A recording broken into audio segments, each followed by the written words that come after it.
Si un jour tu as envie d'énerver un type qui travaille dans la sécu, scanne un QR code devant lui et regarde-le s'énerver comme si tu venais de commettre la pire des conneries. Alors je dois dire que c'est de bonne guerre parce que moi-même je m'arrache les cheveux lorsque je vois tous ces menus de restaurants qui sont passés en QR code.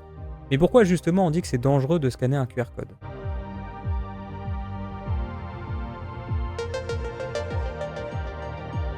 Scanner un QR code, c'est un peu l'équivalent de manger un truc que tu viens de trouver par terre. Si à première vue ce magnifique croissant a l'air complètement délicieux malgré le fait qu'il traîne par terre, je doute que tu puisses le manger sans hésiter, voire même que tu le touches tout court en fait. Pourquoi ? Très probablement parce que tu vas te poser la question de pourquoi ce croissant traîne par terre, qui a bien pu le laisser là, est-ce que ce croissant il n'est pas vecteur de maladie ou tout simplement, voire carrément empoisonné ?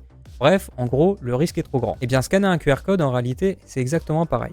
Tu ne sais pas ce que fait ce QR code là, qui a réellement pu le laisser là, à quoi il sert, et finalement, où est-ce qu'il veut t'emmener ? Car oui, si ce QR code à première vue a l'air d'avoir été mis là par le propriétaire du restaurant, il n'y a absolument rien qui empêche quelqu'un de remplacer ce QR code par un QR code malicieux. Pareil, un QR code par définition, cela ne ressemble pas à grand chose pour nous pauvres humains qui ne pouvons pas le déchiffrer avec notre iris. Du coup, scanner un QR code, c'est un peu comme faire un saut dans l'inconnu. Est-ce que ce QR code renvoie vers le bon site ou alors un site qui a été recopié à la perfection par un attaquant ou tout simplement vers un site te forçant à télécharger quelque chose qui en réalité un malware pour ton téléphone, tu ne peux pas le savoir avant d'avoir scanné. Alors évidemment, le but n'est pas d'avoir peur de tout et de ne plus jamais scanner de QR code de sa vie, mais avant de faire quoi que ce soit, je te conseille de regarder quelques éléments. Déjà, la première étape, c'est de vérifier que ça soit cohérent qu'il y ait un QR code à cet endroit.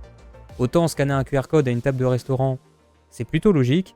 Scanner un QR code au feu rouge, ça l'est un peu moins. Vérifie aussi toujours que le QR code que tu essayes de scanner n'est pas recouvert par un autre QR code par exemple. Aussi, favorise des applications qui, comme sur iPhone, te montrent l'endroit où le QR code veut te rediriger et vérifie que ça te semble bien cohérent. Finalement, n'hésite pas à demander au propriétaire si c'est normal de scanner un QR code et si le site affiché est bien le bon.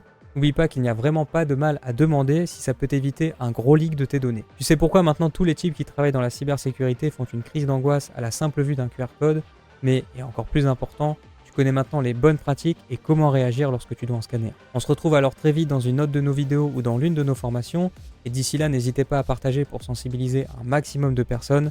Salut!